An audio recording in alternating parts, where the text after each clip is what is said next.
started. Done. Okay.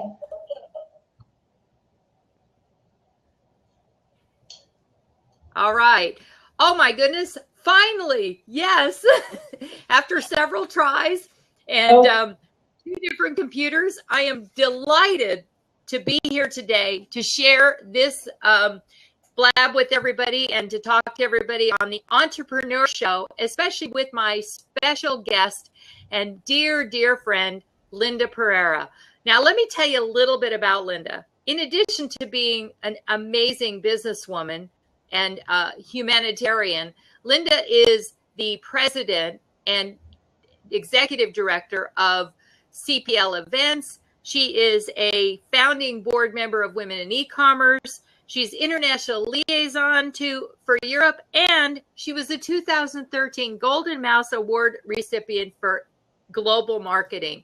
So I'm going to let Linda tell you a little bit more about her as I get my bearings, and we'll go right into the program because we've got a lot to talk about. We're going to talk about how to stand out in business, how Linda has been able to make her mark given the fact that she's in a country that is primarily a male-dominant society. So Linda, thank you and welcome to today's show. Oh, it's lovely to be here. And happy Epiphany. I don't know if you know, but today is the Day of Kings, when the wise men finally arrived in Bethlehem. And in Catholic countries and Latin countries, it's celebrated just as much as Christmas Day itself. So today is a big day. So happy Epiphany to everyone. Absolutely. We actually, a lot of people in America celebrated his little Christmas as well. So this is just wonderful. Happy the wise men. And now today the wise women are together. Obviously. Okay. To tell you a little about myself, the worst thing anyone can ask me is to talk about myself. It's not something that I like doing. I like talking about other people and presenting other people, but talking about myself is hard. I'm originally from the UK. I went through a British education right up to university. I had a plan for my life, which was not really a plan, which was I wanted to travel. So I chose a degree in interpreting that would allow me to do that. And before I knew it, I was working in the European Commission in Brussels. There is only a big problem in Brussels. That is, it rains a lot. It's just as dark as London. So I kind of thought, no, let me choose somewhere else. So and interpreting is not as sexy and exciting as it sounded. So I soon found that I wanted to work more with people than with boxes and microphones. So I then went on to study business and management, especially strategic management in events, and international protocol and international relations. And before you knew it, I was working on organizing events, international events. I've traveled over, I would say, most of the continents around the world. I have worked and spoken in over 103 destinations. My passion is strategic management. It doesn't sound very exciting, but it's exactly what I love, because when you plan things, everything falls into place. I work primarily, and I'm considered an expert in NGOs, so with association management and organizing events that lead to education and knowledge exchange within science, technology, and education. I work in a variety of continents, so I either manage the events myself, well, me and my team obviously, manage the events ourselves, or we create events which we then run and promote and market, or we take clients' events and make them as much of a success as possible. So far, touch wood, always a success. And we bring solutions to clients that want to spread their message and market their company and grow their business. My latest passion is making sure that all the international statistics are wrong, and that parity and diversity will not become a fact in 2095, which shocked me to my core. And I'm working very hard in that it will become a reality within the next 5 years. Thus, focusing on creating and promoting events that focus parity and inclusiveness and diversity. And that's where my connection with Heidi is important, and my connection with the Women of Wisdom. Okay, I'll stop now. Absolutely. Wow, that's wonderful, Linda. You said that so well, and having so little time to really describe what you do, I think you did that just perfectly. So thank you very much. You are the consummate host. You know how to throw a party. It doesn't matter if it's a party for 2 or a party for 2,000. 20,000. You have done it all, and I admire you so much. I remember the first time we met, which was on the Nile River when we were both speaking at this small conference called SIMPA. And I will tell you, you and I made a connection immediately, and that was 15 years ago, my dear, if you believe it now. Wow. And in those 15 years, we have both grown immensely. I've stalked you over the years. We've been able to meet not only online, but in person many times. I've been to Portugal several times and plan to go back, and we'll talk a little bit about our upcoming conference in March. But I want to talk a little bit more about what you do globally. So I know that your companies are known for their quality service and opportunities you and your team provide. How do you make them stand out among the many competitors in your industry? Because I know that the meetings industry globally is hugely competitive. Yes, it's a ferocious industry that I work in. Very, very competitive. That is true. I think because the focus in the company is still very old-fashioned. And when I say old-fashioned, I mean people first. We have a philosophy in the company which is always, if possible, say yes. That's the sentence everyone will tell you in the company. And we truly have this thing that we believe in 5-star service. And that is, it doesn't matter if you come to us and have a budget for an event of $20, $2,000 or $2 million. We treat you exactly the same way. And that is, your event becomes that event of that planner, that coordinator, and we share a lot of the risk with you. We go out and we take it from A to Z, from making sure that you have a financial return that is agreed upon right at the beginning, that we discuss all your objectives first. What are the objectives? What do you want? We really, really try to make our clients a member of our family. And all my team is selected and is trained on that basis. And I think that message has carried through, because not only some of our clients have been our clients for 19, 20 years, and they keep coming back for some reason, but also because we are constantly getting called in to do master classes at university on exactly on that, on service attitude. And because not only me, but some of my team, but mostly me, we get called internationally to then go and share this attitude internationally with other destinations and other countries and other professionals. And I have spoken in countries from Saudi Arabia, one extreme, to China, the other extreme. And it's always focusing on service and attitude to service and serving people and serving. I treat everyone as my client, from the participant who registered for the event to the person who is paying for the event. And I think it's about old-fashioned hospitality. It's what we call the Ritz attitude. And I think you're absolutely right. And you know what I love is the fact that you have worked with such diverse groups and managed to be successful no matter where. And of course, I'm sure that some of that comes from knowing many languages, but also I think you're a consummate professional. You study a culture as though I think you immerse yourself in the culture. And I think that's important to know in any business, that if you want to infiltrate, if you will, any industry, you really need to get to know them.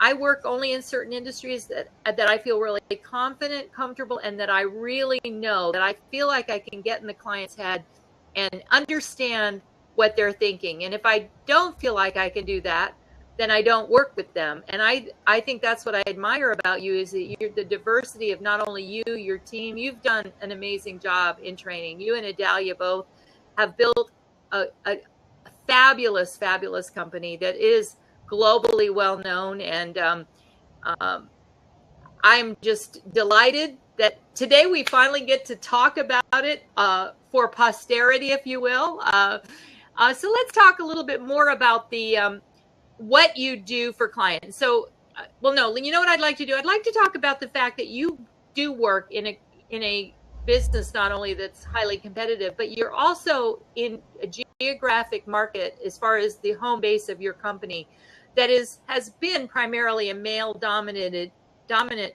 community for many years. So how have you managed to break through the challenges that you face as a woman business owner and risen to the top, not only in your profession, your industry, and your community, but you've become well respected, as we mentioned earlier, in multiple countries and such diverse cultures that, I mean, if you think about China, you know, you talk about male dominant society, and then Portugal being a primarily Catholic country and male dominant. How have you done that, Linda? With great difficulty. I think it's not easy. I laugh now because if I think back to when I started in business, and I think you will probably share this, and I know a lot, I sometimes sit with colleagues and we talk about this, that you are sitting in a boardroom and someone asks a question and you provide the answer. There's a little bit of silence, and then they continue the conversation as if you said nothing, as if nothing came out of your mouth, and then somebody else says the same thing you just said, and because the person is wearing a tie and the suit, automatically there's a reaction to the comment. Yes, I have had this experience. Having worked in places like Brazil and in Portugal and Latin America, where it took a little while for people to accept that we have a voice, you end up using strategies. I never asked for permission. I just presumed I had it. So if I was not going to be heard by sitting down, I would stand up before I speak. And if I was going to be treated like a girl, I would act like a loud girl, a well-mannered, well-educated, but loud girl, in the sense that I never wore black, I never wore brown, I never wore blue. I wore red, pink, yellow, green. Boy, would you see me when I walked in. I went around greeting everybody, and I became the CEO of my own life. And by being the CEO of my own voice, I made sure that the other CEOs were listening as well. And it's like this. You have to get in. Once you get in, and you do not become whiny, okay, nobody hears me, nobody's listening, and you make sure that you hear your own voice. I was listening lately to a song that my daughter was playing to me, which was Katy Perry, Roar. And I was thinking, exactly. I love that song. Exactly. It's about having your own voice and roaring. And then I roared, and I never said no to a challenge. When somebody spoke after me and said, I would say, that is exactly what I have just said. I'm glad you heard me. Now let me explain to you what I meant by it. And I would say my idea. It's not easy. There are cultures, as you say, in China. When I'm a speaker in China, you have to study the culture a lot. There is more than just chauvinism. There is also an etiquette that women have reserved for them that men don't. So you have to find a way smartly around the etiquette, but making sure that your voice is heard. So without breaking the etiquette. So it is really about, you were saying about before I leave, we have a rule in the company, and we actually call it our before I leave strategy. So before I leave, I will know the religion, the etiquette, who the boss is, how to talk, how to hand a business card, whether I should drink or not, whether I should be able to toast, whether I should stand or sit, what colors to wear, what colors. I will study it from back to front. And then I'll just stand up and speak, because it is in the end about what you have to say. And it is important that if you say it smartly, but with confidence, you always manage. But it takes a long time. You can't do it the first time. You have to keep pounding at it. The Chinese say, you move a mountain a stone at a time. I've moved mountains stones at a time. That's the only way I can say it. You do it little by little. Well, and I think you've done a brilliant job. I mean, one of the things that I heard from what you had to say was that you act as an equal. And even though that's probably making you step down a tad or two in some cases, I think that that's the reason for your success, is that you don't act as though, I know when I first started in business, you know, I admired a lot of the men in business because I was one of the few women who got very involved in my chamber 35 years ago now. And I always acted like they're equal. If I didn't, I don't think they would have respected me as much. And I think that that is what makes you successful, because when you act like they're equal, even you can admire and look up to people, and there's nothing wrong with that. But if you act as though you're their equal, then they treat you like you're equal. So you have to first assume the role, even if you don't haven't yet quite earned it, if you know what I mean. So I think that that's been probably something you've done instinctively without even knowing it, because I didn't know it at the time either.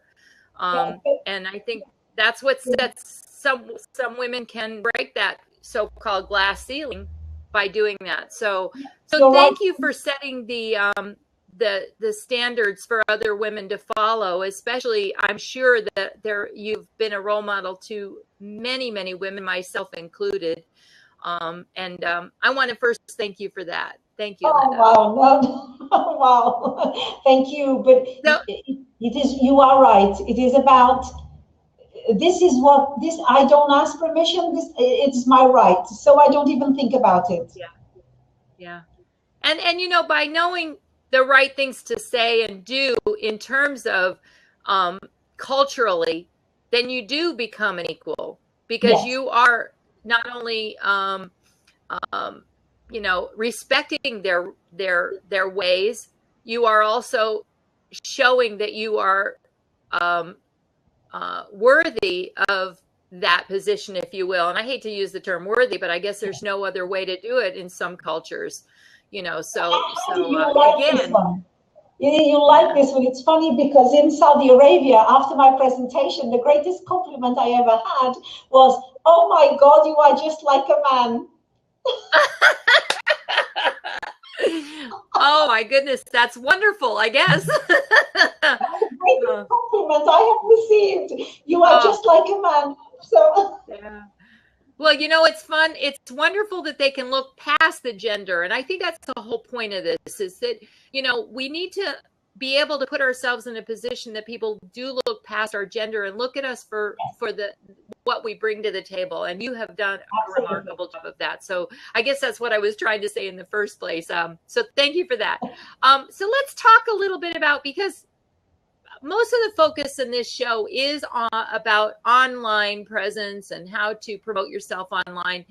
How do you promote the things that you do online in terms of your events, your company, etc.? What are some of the tips that you would give, or tricks that you use, or advice you would give to people who are thinking about how they can best promote themselves and position themselves online?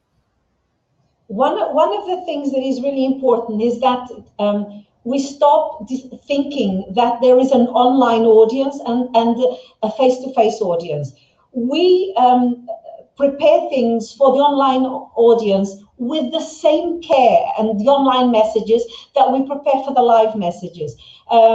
We use, for every client now and across the board, as a starting point, we use all forms of possible, any way that we can communicate. We also, of course, do analyze the audience we are targeting. In some cases, we will not use certain mediums because they target a younger audience, and that's not our audience. Or if we're working scientifically, or if it's a brand, or if we're promoting a new product, it depends. We have experts tell us which which audio, which medium we should be working with. That is for our clients, and it's all done very technically, and we think carefully, and we target the message through different mediums, whether we are working on basically on Facebook or through a web page or through any kind of through apps or whatever. For our company, we try to use as many mediums as possible. All my team are encouraged to have their own personal profiles on everything, from Instagram to Twitter to all mediums. And we try to get them to have personal pages, and pages where they are personal, but they are their professional profile. So they will have Facebook page, but we will talk to them about, please don't have certain kinds of pictures, don't post. It's not a censorship. We're not telling them don't do it, but we're educating them to the impact that posting certain things or communicating in certain way or visually or posting certain images or certain comments will work. And I try to set the example because, for example, the company, we have the company profiles across the board. We don't promote our company. I'm strategic about that. I promote the work that we do for our clients, because through that I'm promoting my company. So by promoting my clients and what we are doing for them, we are promoting our company. We never say, come work with us, we're brilliant, we're really good. No, this is what we did for client X and this is what we did for client Y. That way, by seeing the work that we did for them and by promoting our clients, we're showing what we can do for others. We promote ourselves professionally. We try to analyze what each person in the company has more talent as, and those talents we try to focus. Through my Facebook, for example, I'll promote my colleagues, my associations. I promote WECI through my own personal Facebook to show that I'm connected to these women, I'm connected to this association, I'm connected to this sector. Then I post only photographs that reflect things that I've been involved with, projects, be they social responsibility projects, be they personal projects, speaking projects, writing things, places where I've been, destinations that have been good to me, hotels that have worked brilliant with us, partners. We tend to, through our business page, promote ourselves by promoting others. And this is based on, it sounds so silly, but it's a childhood philosophy of if you point one finger at others, three will point back at you. Okay, I don't know how to do it. One finger, three are pointing back at you. So by pointing at others, what we did for others, we hope that everyone is saying, oh, look, this is how they work. I love technology. I love the internet. I love the capacity it gives me to make everything louder, to have a megaphone to the world, to all my nowadays, whereas before I used to do a lot of flying for business meetings, now we do it via technology. We do it via webcam, we do it via, and then we photograph the actual screens, or we take screen grabs and we post those as well. So again, we're showing how we communicate with our clients daily, weekly. So marketing has become exciting and wonderful because we can adapt our marketing message, not as one advert, but through all mediums, for all audiences. And we automatically magnify our voice. It's brilliant. I love it. I couldn't agree more. I think technology, it's a double-edged sword in some ways because everything you post is there for life, for posterity. It will be there forever. And so people do have to be smart about how they use it. And I love the fact that you guide your staff in the right way to use it because, let's face it, anything they do is not only a reflection on them, it's a reflection on your company. So it's smart to train them the right way, right off the bat. Let's switch gears just quickly. I want to talk about some of the events that you do, and maybe some of the. I know you've been involved in several high-profile events over the years. Do you have one that particularly stands out among all of those that you have done, that you and your team have like coordinated, worked on, whatever the proper term is, been involved in? Okay. I have quite a few personal favorites, I must say, for different reasons, obviously. There are the big ones like the World Expo in '98, which we were totally involved in Lisbon. That was magnificent. The world was brought together to commemorate 500 years of discoveries. The whole world came to Lisbon. 107 heads of state, kings, over 6 months. It was absolutely amazing. It's impossible to describe unless you lived it. On the last day, we had 1 million people in the event. 1 million people. It was amazing because it's a 5-kilometer area here in Lisbon. Amazing. Of course, the World Cups, all sorts of events, but I tend to like those that are human scale. They're the ones that touch me most.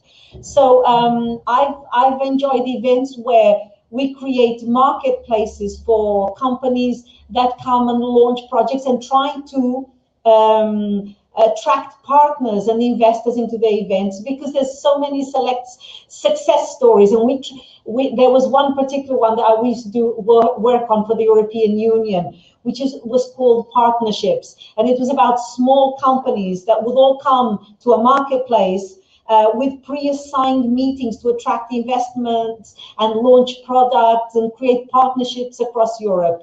They're brilliant because those will always go away with a success story. It's amazing. And to hear a small businessman who's just started up a company, had an idea, and suddenly he's got all these people vying to be partners or to finance their company, that is the most amazing experience. Then there's one that I'm particularly in love with for a variety of reasons. We did the World Earthquake Congress. And wow. It is a very large congress. And why is this? It's for engineers who build structures and buildings that will be able to withstand earthquakes. And it has been going on for many, many years. We were doing the 15th one, and it's every 4 years. So you can see how long it's been going on. And over the last few years, every time the Congress has been in a country, there has been an earthquake in the same year of that Congress in that country where the Congress is being held. So the Congress was in China, and there was a major earthquake in China. The Congress was in New Zealand, major earthquake in New Zealand. Then it was coming to us, and we have one of the most dangerous earthquake zones. There's an earthquake. We still hold the record. In 1775, we had the biggest earthquake so far in history in Europe. It was felt all the way to Africa. It destroyed the whole city of Lisbon. Millions and millions of people died. And it's actually famous. It's studied in all universities. So when we actually won the bid to bring the earthquake to Lisbon, everybody thought, oh my God, so we were organizing it in 2012, and it was like the topic was, there's been earthquakes everywhere, what's going to happen? Well, we organized the Congress. It was the biggest one ever in the history of the Congress. We had, for example, 790 Chinese participants. We had people from Japan, from New Zealand, from all over the world. No earthquake. One of the best events in the history of the event. It is 1 week long. It was major. We did over 57 million euros of business in the marketplace. We had 4,100 registrations. It was amazing. And the conversation was, no earthquake, no earthquake, no earthquake. Amazing. And the next destination, which won the actual bid for the event in Lisbon, was Chile. And to my great sadness, Chile had an earthquake this year, and it's the host of the event. Oh, wow. Now this year. Wow. So as you can see, we kind of skipped this tradition, and sadly, Chile has had an earthquake. I hope they have a magnificent event. They deserve it. But we, within the line, were the only ones who didn't. So as you can see, for the success of the event, but for the emotions behind it, this was one of my most memorable events. Wow. Don't bring it to America, please. Actually, San Francisco bid against Chile for the event, and San Francisco lost. But maybe it's a good kind of thing. glad they did, because they don't need any more disasters out there right now. So Oh my it's a good goodness. thing they lost. That's so weird. Well, we could talk about that all day, but that just shows the diversity of the type of work that you and your company does. And I think that's just, and you know what, you talked about the event that you had in Lisbon in 1998, the 500-year celebration. If you think about it, that was before the internet. Really, we had no social media then, nothing. I mean, you had the internet, of course, because we had websites back in the early 90s and maybe late 80s. Yes. But you didn't really have social media, that nothing that was global on the global scale we had today. And yet you managed to have 1 million people. So that says a lot for, the fact that the human touch is so important. And I think that one of the challenges I see with social media is that we tend to become less social. If you think about it, we've become more dependent on getting results from social media and less on the fact that we do have this human capacity to build relationships far beyond the social media. So I think that if we could leave people with anything, it's that, yes, you use social media. It's for most things, it's a free tool, free in terms of the cost of using it, but not the fact that it's free, because if you think of your time, we probably spend much more time on social media. So in fact, it costs you money in the long run. Yes. But using it properly is so, so important. So, you mentioned a little bit about the marketplaces and the things that you've created in your events. I'd like to talk a little bit, because Women of Wisdom Conference is coming up in March, and we also have a marketplace that you have created that I am just so excited about. So tell us a little bit about the Women of Wisdom Conference, what it is, when it is, where it is, and anything you'd like to share. And of course, I'll be there, and I'm very excited. Okay, well, you're our president, so we need you there, Heidi. Absolutely. I have to be there. You have no choice. Okay, the Women of Wisdom Conference is literally a conference where the whole objective is to share. Is to share, to connect, develop, and to grow. And it is one of the greatest things. It's under this, it was started within this philosophy that is going around the world, where we started talking about women helping women, where we can use the know-how that we have, some of us have due to age or due to position or due to where we've reached in our careers, that we can then pass it on, pay it forward, share, and help develop other people and help connect other people to also to the philosophies and the strategies that we have used.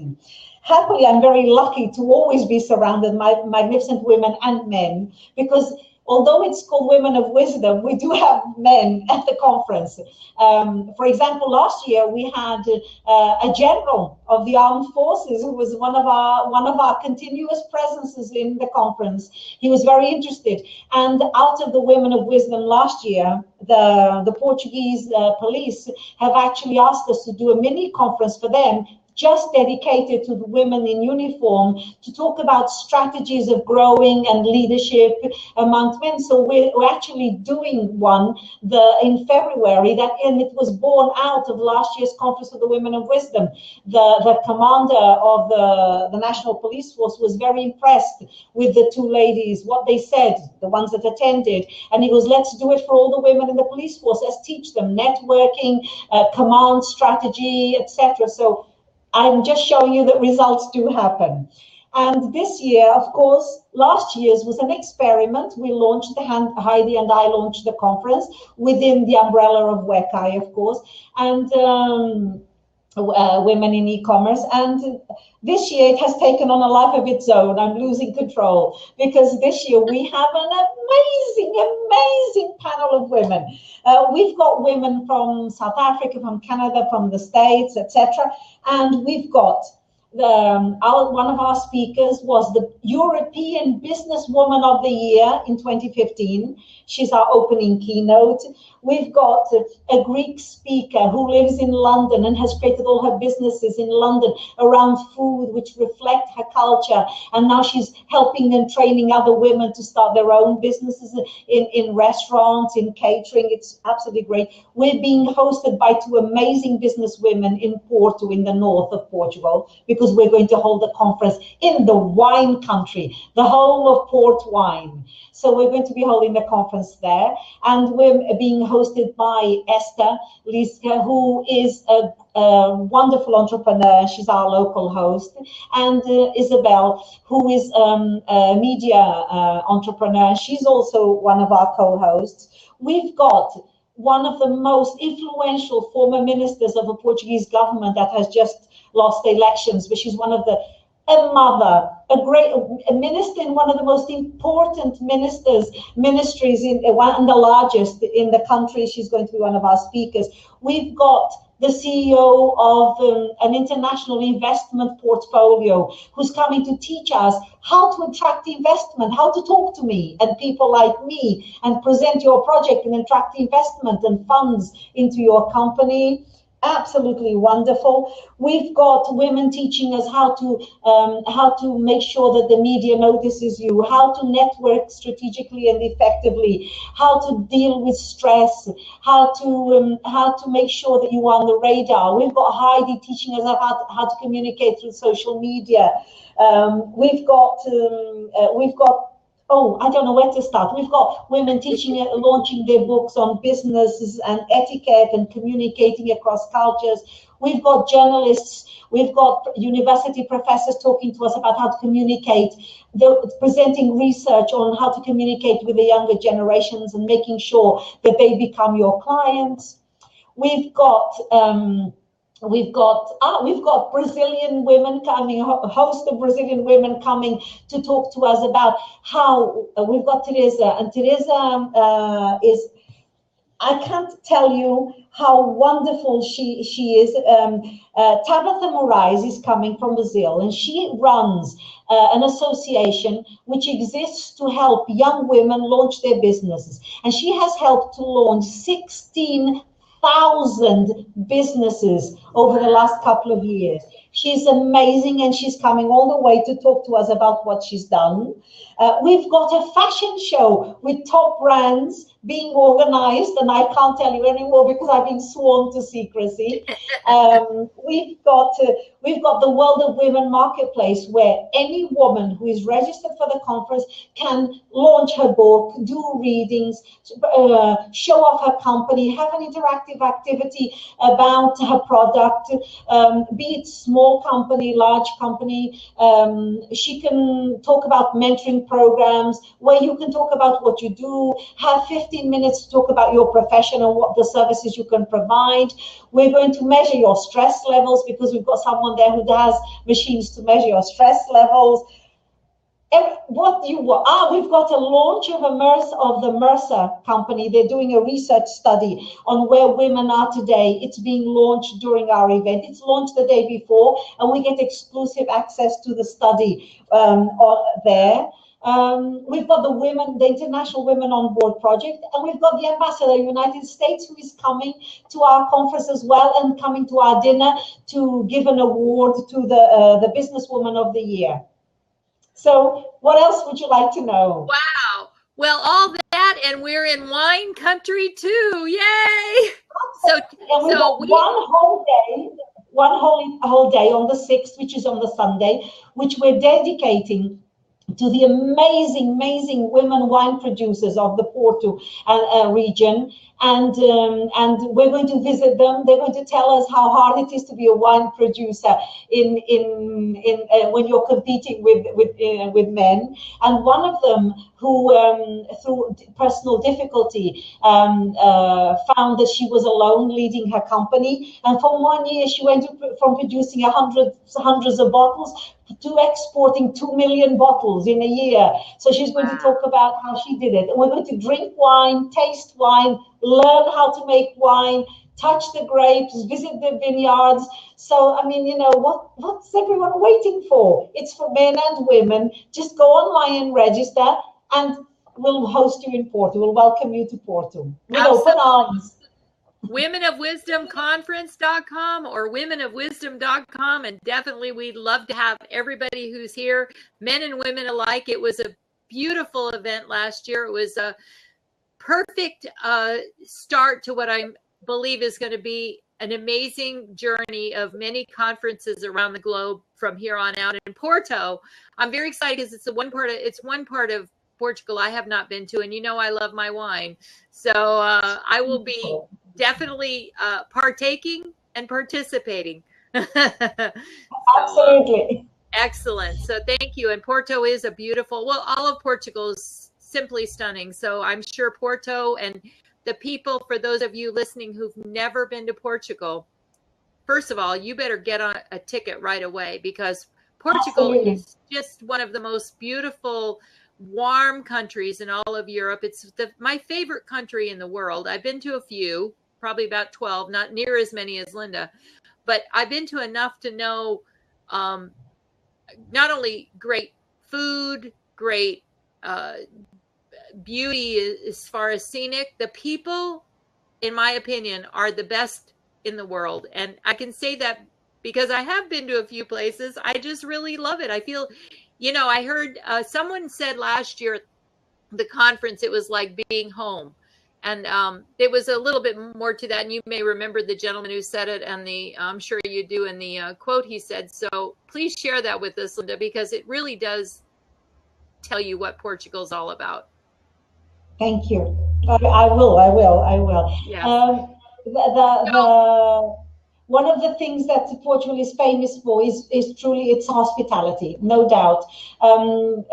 Portugal during the Second World War was famous for being extremely welcoming to all those who needed a refuge and who wanted to find a place of peace during the war. And it has maintained this way of life. The Portuguese are never really they're outspoken about injustice, but they're not ever really involved in the creating of that injustice in recent history. We have no registered serial killers in our history. We have minimal crime rates. We are very, very much considered to be a kind of a little haven in the storm in Europe, and we don't have enemies. We don't have arguments with anybody. Just be yourself, whatever you are, just get on with it. As long as you don't upset me, just be whoever you want to be. And that is a great place to live in as regards attitude to people. So I think that everyone who comes to Portugal always looks at Portugal. And there was a banker, an American banker, who came, and that's the person that Heidi was talking about. And he came to speak at an event, and he was hassled, and he'd taken ages to get here, and a long flight, and he was picked up at the airport, and then he went to the hotel, and he slept, etc. And when he arrived at the venue in the morning, he said, "You know what?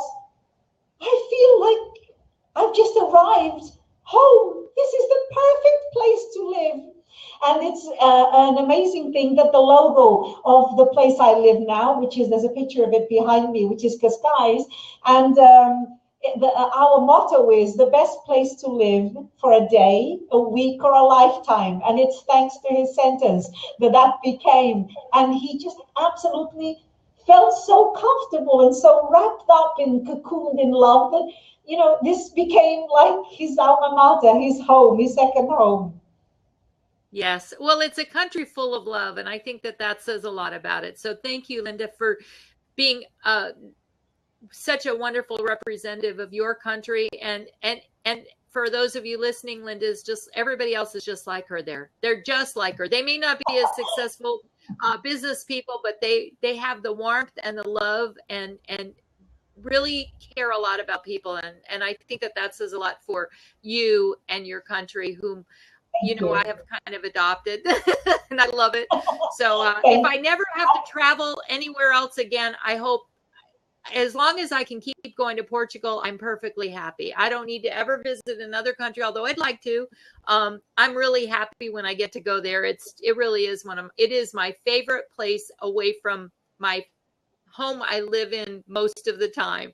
We're out of time. I cannot believe we're out of time. So why don't you let us know how our audience can get in touch with you, and how they can connect with you either on social media, by email, your website, whatever you'd like to share. And then I will type it in on the chat on the side. Okay, I'm very easy to find. If you Google me, I'll come up. I speak a lot, so I tend to be visible on if you Google me, Linda Pereira. If you type up my name, because my second name's hard too, but Linda Pereira, I'm easy to find. I'm on Facebook too. If you find me on Facebook, my photo is the same in all mediums, so it'll be easy to identify me. Once you find me on one, you can identify me on the other mediums. I'm also on Twitter. You can Skype me. I use my name and my company, Linda CPL, on Skype. I'm on Instagram. You can find me anywhere you like. It's easy to find me, and through me, it's easy to connect to my company. If you want to email me, my email is linda@cplevents.pt. I'm easy to contact as well, and I'm not always immediately able to answer every email because I travel a lot, but as soon as I sit down, I will try to get in touch with everybody. As you can see, I like talking, so I'm easy to communicate with. I'm multilingual, so I do speak a variety of languages, so if I can try and answer you in your own language. But my most important thing is I want to see you all in Porto in 2016, in March, from 6 to 9. You'll have a great time. You'll go back fatter. I'm sorry, but the food is brilliant. You'll drink a lot of wine, so you'll have to be careful. You can't drive. And you'll go back a lot wiser, because we have an amazing educational program, and everybody comes with an open mind and a view to sharing. The whole idea is absolutely to connect and to share information. So that's the whole idea. So please come, because I would love to welcome you personally. Oh, I'm just typing in all of those things you said. So thank you, Linda. I put your email, your how to get in touch on Facebook, LinkedIn, etc. And of course, I mentioned the Women of Wisdom Conference, which is coming up. The dates again, March 6 to 9 March. 6 to 9 March. 2016. Fantastic. And I'll just leave everybody with this quick note that to be sure and check out the Women of Wisdom Conference.com and all of the great speakers. We've just updated it, and we're updating it constantly as we add new speakers. I know we just added 2 men speakers, Professor Rob Davis and Paulo Fernandez. So welcome to the men. They're great. I'm very excited because we've actually got 4 male speakers. We have 4, and we have 2 on the site so far, and I know we're going to add the other 2 soon. So and not only that, the people, the men and the women who attend are amazing. So Linda, I know that it's going to be a first-class event. It is always, every event I've ever attended that you and your team have put together has been a 5-star event. And so I know this will be a 5-star event. It doesn't have the 5-star price tag for those of you who might be a little worried about that. It is affordable, and yet you feel like you've spent so much more money and you've invested wisely when you attend. So I hope to see everybody on the call and anybody listening to the replay to attend the Women of Wisdom Conference from the 6th to the 9th of March in 2016. And we have a lot of great surprises for everybody. And I'll just briefly mention, Linda, first of all, thank you so much for spending time. And not only that, for your patience as I tried to get my end working. Usually it's not me, it's the guests. So yay! We did. Yay, well done. Well done. Thank you. It was a great pleasure. Thank you to everyone for listening. And please get in touch. I'd love to hear from people and get some feedback. Thank you. Fantastic. And just quickly, at 5 o'clock today, I have another special guest, Morgana Ray. So if you're watching this channel, please, if you get a chance, check that out. It'll be at 5 o'clock Eastern time, which is, gosh, Portugal, you'll be in bed by then. Probably it's 10 o'clock, but you can always watch the replay. Linda, again, thank you. Linda Pereira, CPL Events and host of the Women of Wisdom Conference coming up in March. Thank you so much, everyone. And Linda, you can just click stop recording. And I think there's a little button over there that says stop recording. Yes. Fantastic. Yes.